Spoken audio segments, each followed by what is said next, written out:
Planning a wedding and feeling overwhelmed? Simply Eloped makes it easy. With over 14,000 elopements and vow renewals planned and 37 stunning U.S. destinations, the planners at Simply Eloped have you covered. Their all-inclusive packages connect you with over 700 top-tier vendors, cutting stress, cost, and complexity. And no two packages are alike because they customize it for you. Your story deserves ease. Let them handle the hard stuff. You just show up and say, I do. Start at simplyeloped.com.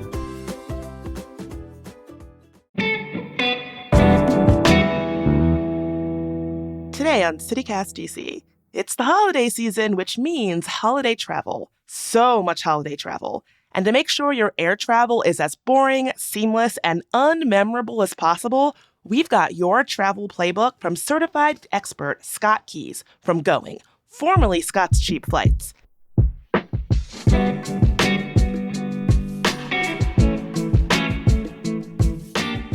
Today's Wednesday, December 10th. I'm Bridget Todd, and here's what DC is talking about.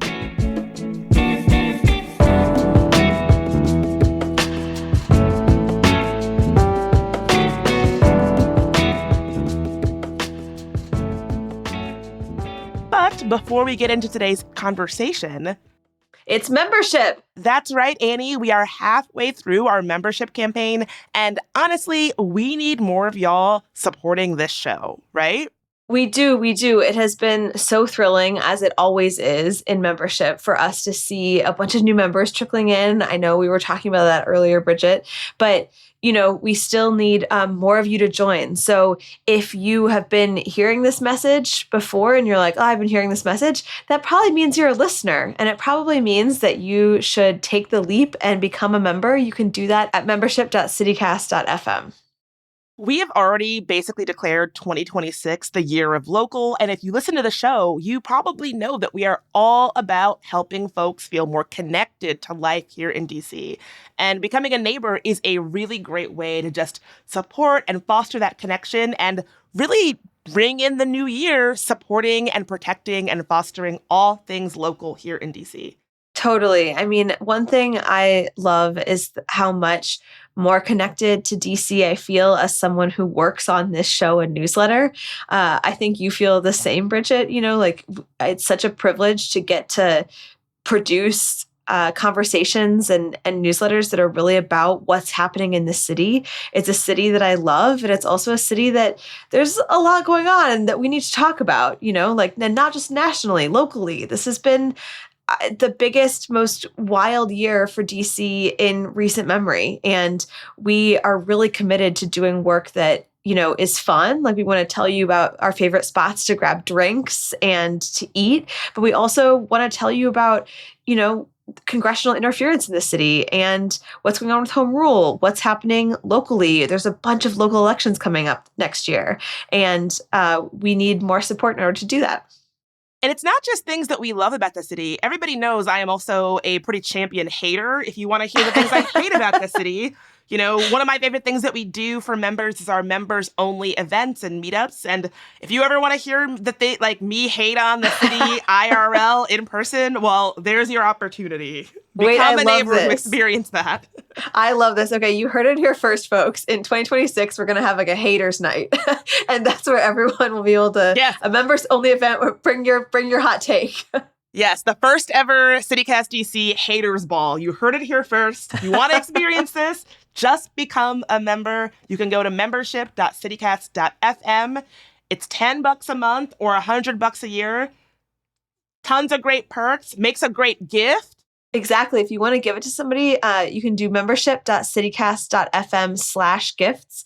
And the perk that we have, as you said, there's a bunch of great perks, including ad-free listening, including a members-only email, events newsletter every week, these members events, but also we are giving 4 artist-designed postcards that are kind of our love letter to DC. Those are things that make a great gift in their own right, but are also something that you could send to a loved one, that you could put in a picture frame, that you could put on your fridge. And we're really excited about those postcards.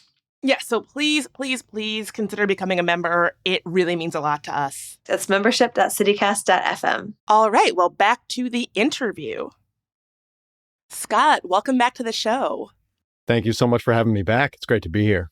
Okay, so holiday season is coming. I feel like it's one of those things where people say, what are you doing for the holidays? And it's a question that fills me with dread because I never have anything prepared. I'm always last minute.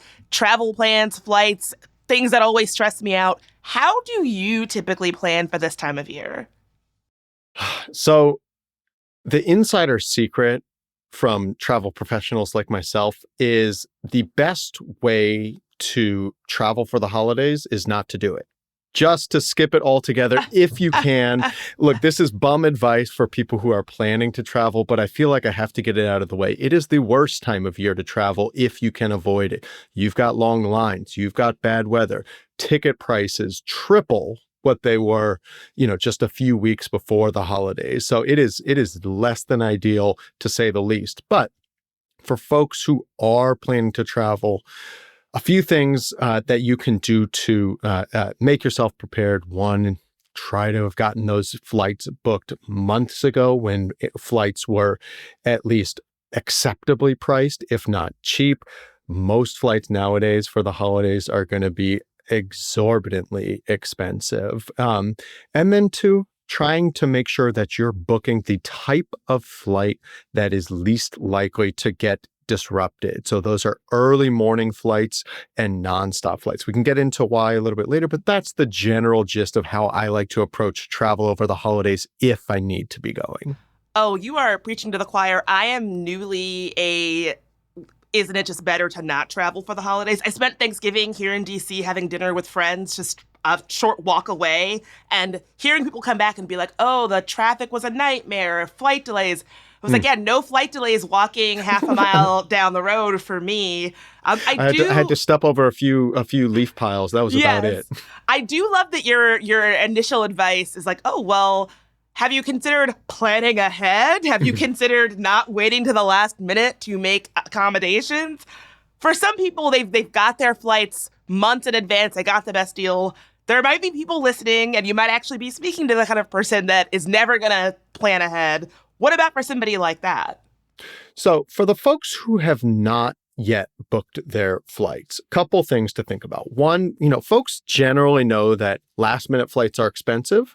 What they might have overlooked, though, is the fact that last minute flights aren't equally expensive. A flight booked one day before you travel is almost certainly going to be more expensive than a flight booked 1 week before travel. And a flight booked a week before travel, almost certainly going to be more expensive than a flight booked a month before travel. So you really want to, if you've been dawdling, if you've been procrastinating, try to cut it out. Get that flight booked, because generally speaking, flights get more expensive as you get closer to travel day, not less. But the best thing that you can do if you need to book a last minute flight, and especially a last minute holiday flight, look at your stash of frequent flyer miles. A lot of us have gotten credit cards or just gotten a nice tidy little bankroll of frequent flyer miles over the past few years.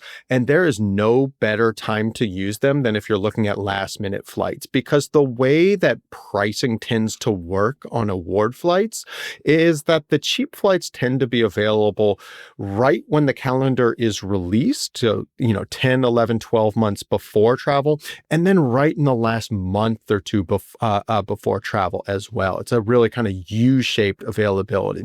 And what's interesting about that is it's the opposite of when flights tend to be cheap if you're paying with cash. When you're paying with cash, it's, in that mushy middle, 2, 3, 4 months ahead of time, depending on what type of flight you are taking. So for these last minute flights, look to your award flights, your frequent flyer miles, as the way to get the best deal when cash flights especially tend to be really gouged in price.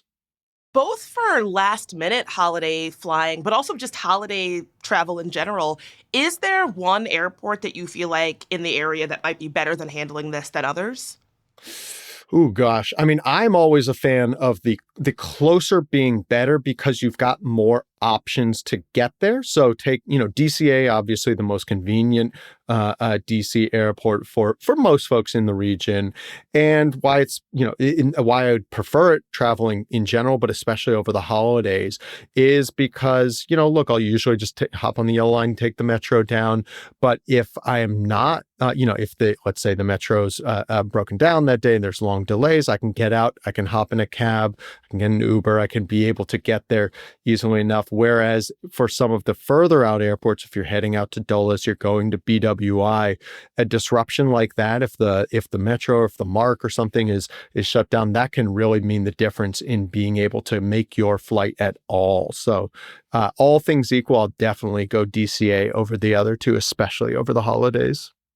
I always get caught in that trap of thinking, well, this flight out of BWI is $80 cheaper. But then when you factor in the time and maybe the cost of how you get there, in the end, it's like, oh, well, couldn't I have just taken that flight from DCA? Wouldn't that have been better and cheaper, maybe? I'm glad that you bring that up, because I think that's an important trade-off when you think about flights. Look, I'm a self-certified professional cheap flight lover, and even I try to remember that cheap isn't the only factor that you want to consider when you're looking at your travel plans. You want to think about the amount of, I've gotten plenty of cheap flights in my life that I had to spend many extra hours on, on an airplane or taking bus to some faraway airport to get it. And now that I'm a little bit older, I'm wondering, is that the right trade-off for me right now? So you want to look at total travel time, not just the amount of hours in the air. And you want to look at kind of total price, not just, the price you have to get to get on the MARC train to get up to BWI or Silverline out to Dulles, but also, how much time you're needing to do that and how much you value that time. If you're just going to be, say, using TikTok at home for that extra hour you would have saved versus using it on the train to get to the airport, maybe it's no big difference. But if it's like, well, you'd have an extra hour to spend with your kids or to spend with your dog or to be able to, be able to work on some cool arts and crafts project, then yeah, maybe that is worth a little extra money that you should be thinking about when you're comparing prices out of different airports. Oh man, this is a bit of a non sequitur, but I went to a wedding recently where a family member insisted on booking a hotel that was pretty far from where everybody else was staying in the venue. And they were bragging like, oh, I saved almost $100, da da da da. Well, how many Uber trips back and forth was it when people were like, no, I'm not going to actually give you a ride because I'm staying near the venue like we were supposed to. In the end, not only did it end up being more expensive, but also a pain in the butt for everybody. Yeah, you saved that money by robbing me of my time. Yes, exactly. Great deal. You mentioned DCA. The last time that you and I spoke, Scott, we had a long conversation about DCA. This was over the summer when a bunch of summer storms just created massive travel delays. Part of the issue is that DCA has more flights than it ever has had. And then, as we know, the protected airspace, limited routes, all of that. Are we looking at the same kind of travel chaos from DCA this holiday season? Yeah, look, I took a look at the stats, and DCA is one of the faster growing airports in the country right now in terms of how much capacity is being added. It looks about 4% more seats this upcoming Q1 of 2026 versus Q1 2025. It is certainly growing and faster than most airports in the country. Part of that, though, a 4% growth in capacity often doesn't necessarily mean 4% more flights. Oftentimes it actually means larger planes are flying in and out of the airport. And especially in airports like DCA that have a certain limits, certain capacity controls because of the surrounding airspace, or because there's not a ton of runways or plenty extra gates. Oftentimes what that means is that airlines just add bigger planes. They swap out smaller planes and add in bigger planes. And so that's a good thing for folks who are traveling into and out of DC, because more seats, more capacity puts downward pressure on the actual airfare.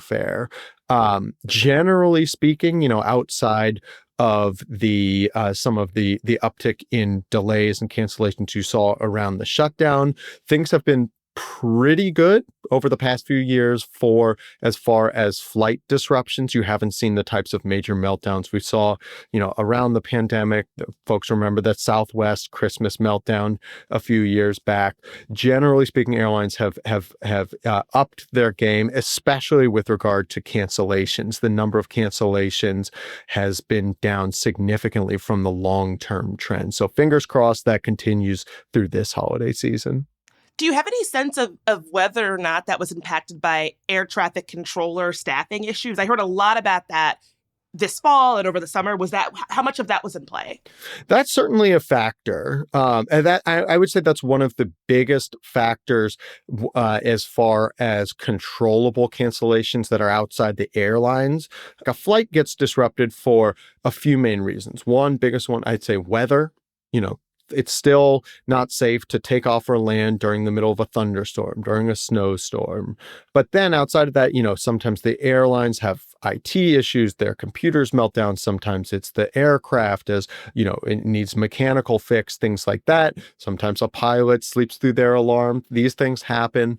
But then the third factor that's been popping up more and more over the past decade has been air traffic control staffing. When air traffic control doesn't have enough folks there to be able to safely navigate planes through the nation's airspace, they wind up restricting how many planes can be going through at any one time. And that's especially true in the sort of crowded, traffic-y corridors like around New York, DC, to a lesser extent, parts of Florida. So it's certainly a bigger factor than it used to be, the air traffic control factor.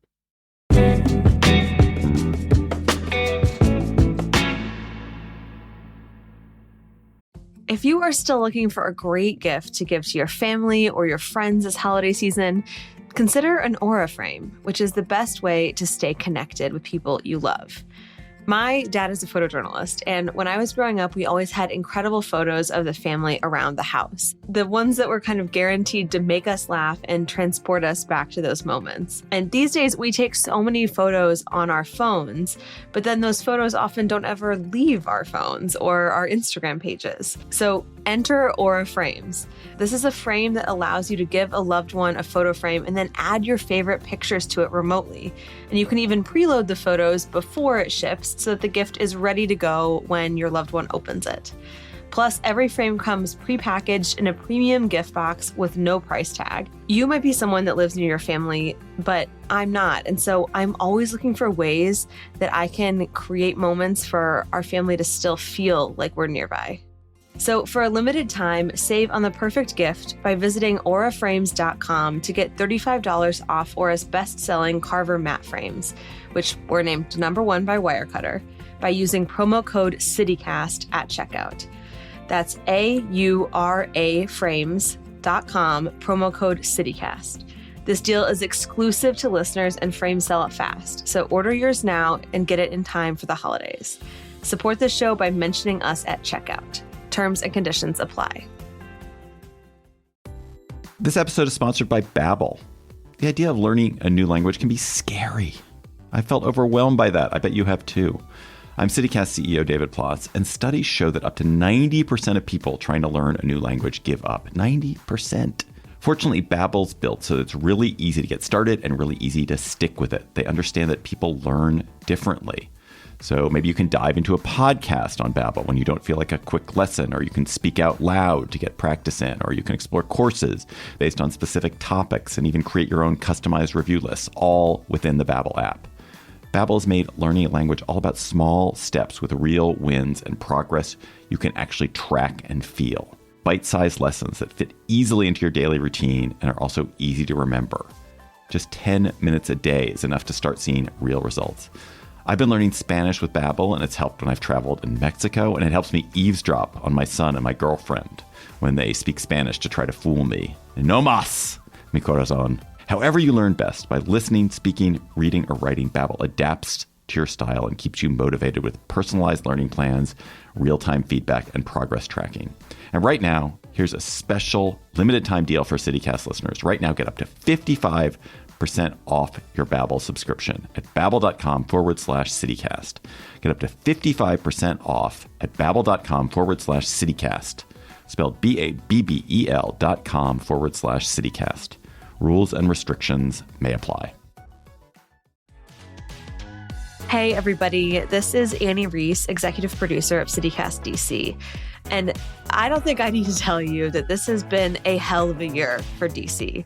Even amid all of the challenges and all of the really horrifying things, I find myself feeling more connected to and more in love with the good parts of this city and wanting to fight for the good parts of this city than ever. And so when it came time to come up with a gift for people who become CityCast DC neighbors this month, we knew we had to do something really special in DC. And so we are so proud and excited to tell you about this special collaboration that we have this year with the local artist, Carlos Carmona Medina. You may know Carlos from his brand, The Culture Curious. His prints are sold around the city, where he captures the essence of beloved places around the country, but especially in his home city of Washington, D.C. And so to celebrate our CityCast DC neighbors, Carlos has created this one-of-a-kind set of illustrated prints just for us.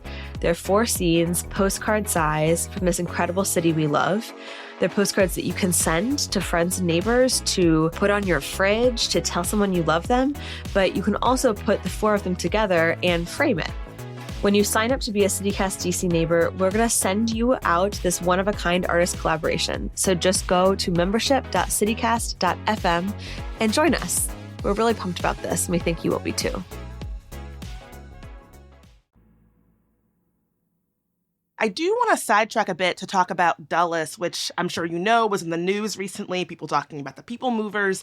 There was that horrible incident where there was a big problem with the people movers. Trump has recently weighed in saying that he's got these he wants to spiff up the airport. He's got a plan to make it better. What do you make of all this Dulles commentary? Yeah, it's funny because I think there's certain aspects of truth. I think a lot of folks who live in DC, if they find a cheap flight, but it flies out of Dulles, they might be thinking twice about it, depending on how much cheaper it is. And part of that is proximity. Part of that, it takes a quite a bit longer to get out to Dulles than it does to fly out of DCA. Part of it is it's just a less efficient airport to be able to go through, and that's compared to DCA. DCA is wonderful. You can basically walk anywhere. It's right off the metro. It's easy to get in and out.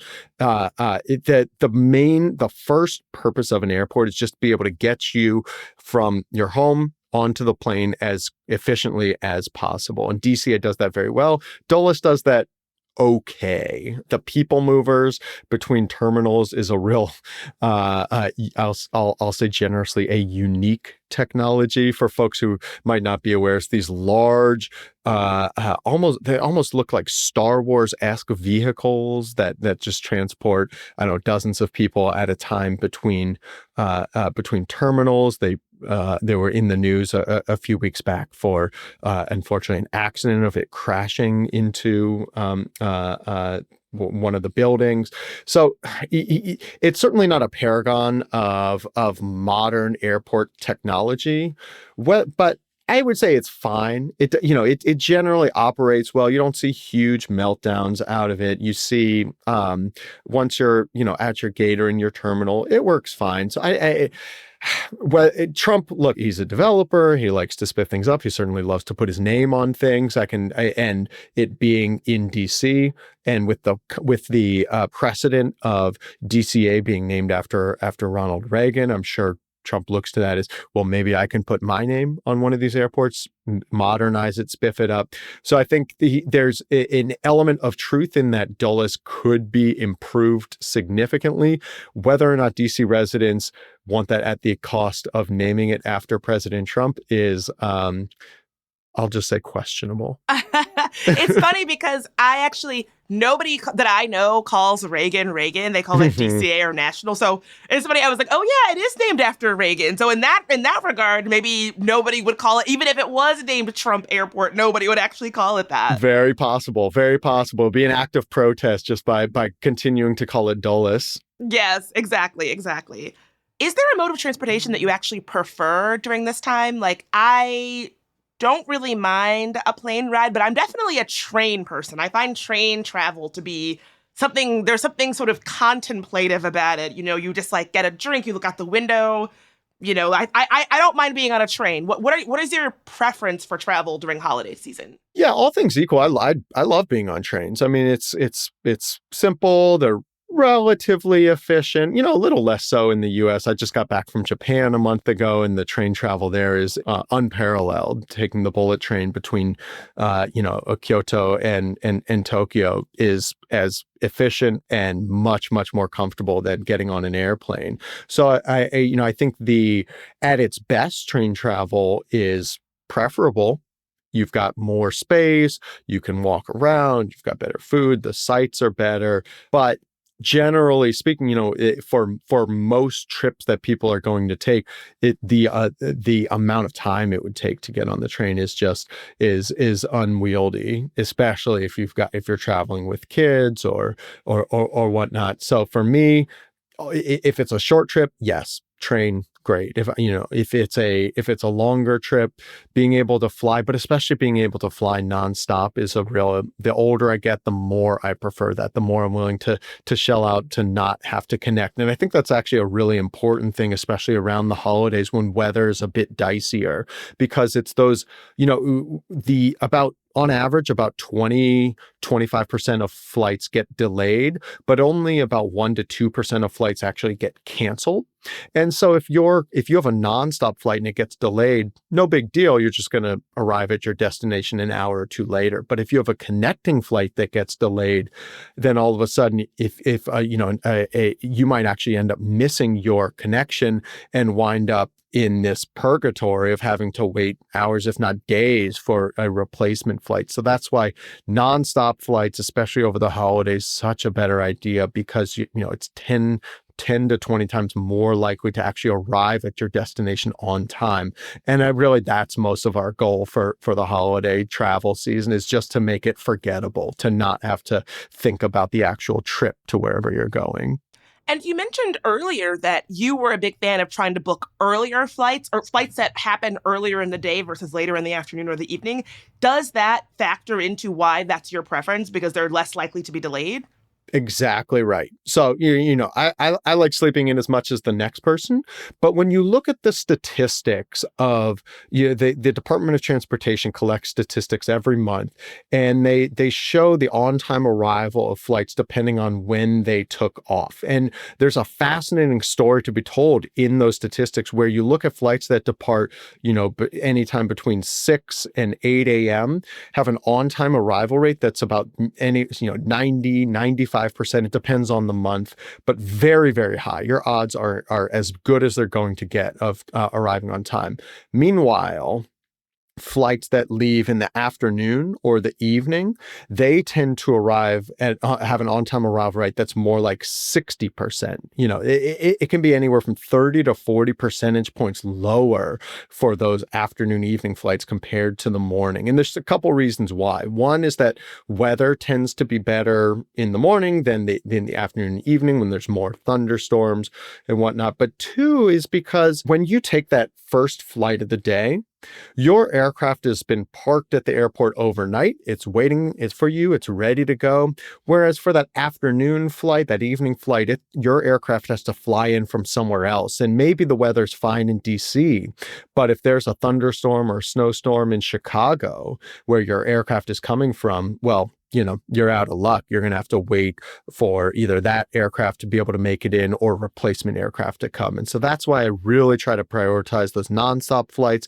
and those early morning flights, especially if you're traveling in the winter or around the holidays, because you have a much, much better chance of arriving on time, or at least around on time, than you do for connecting or later in the day flights.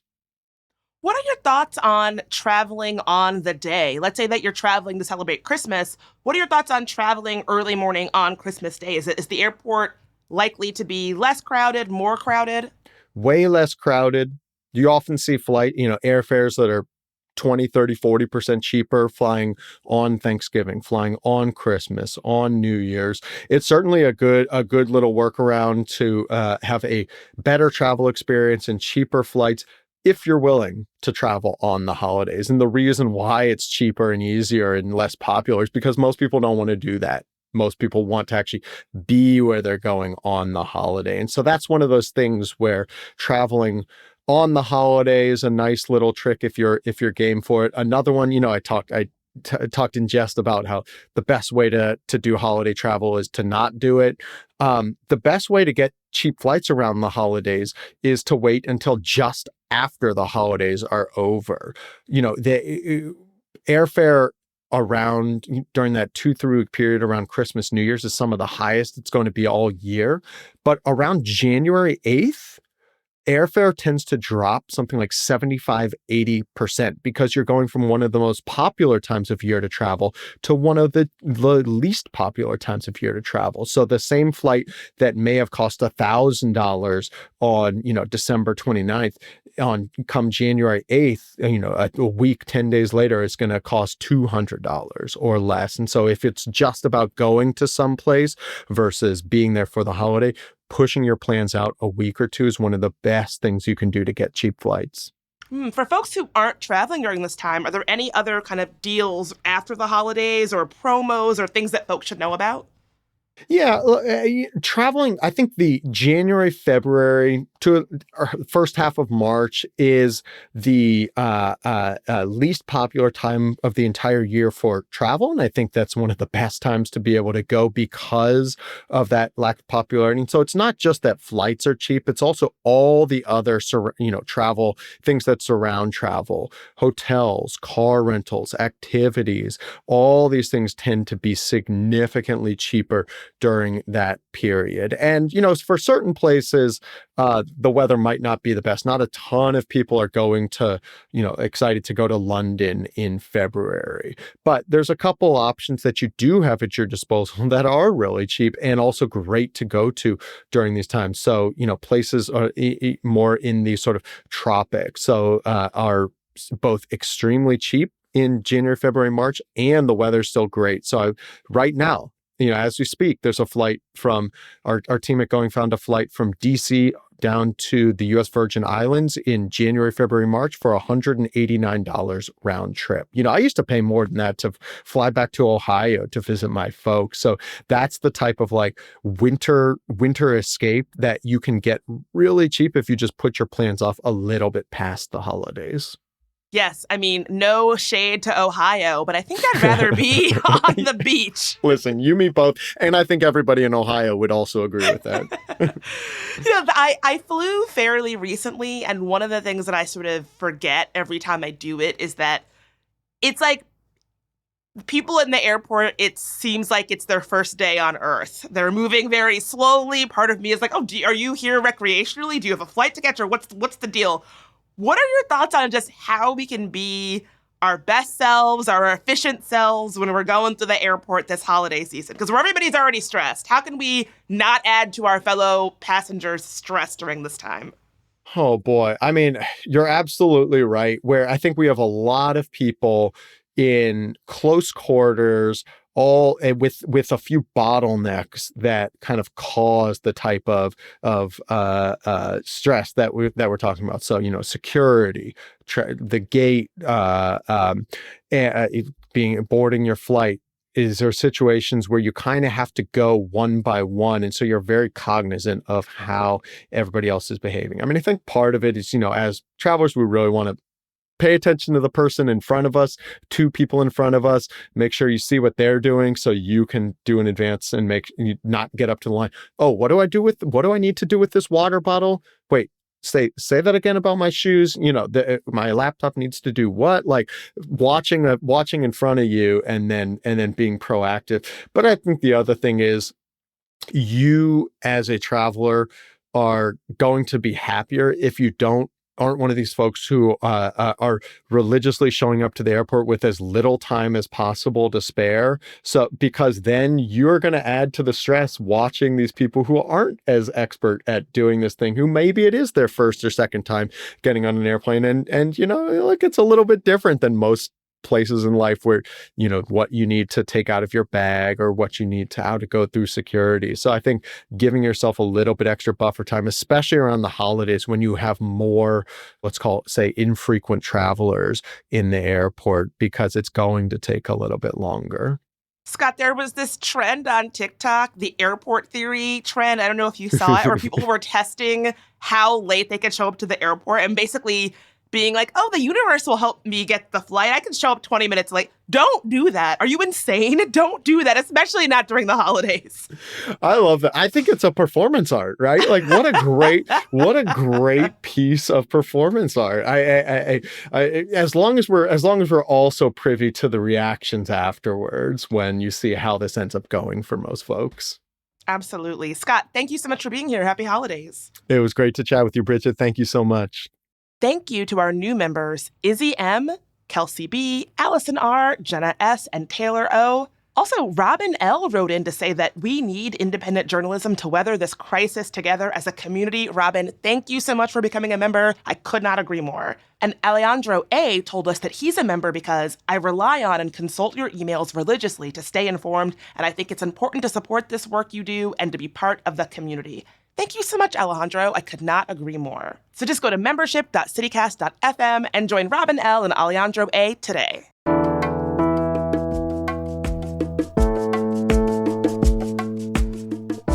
That is all for today here on CityCast DC. If you enjoyed the show, why not tell a friend, rate the show, leave us a review, and subscribe to our morning newsletter. We'll be back tomorrow morning with even more news from around the city. Talk to you then.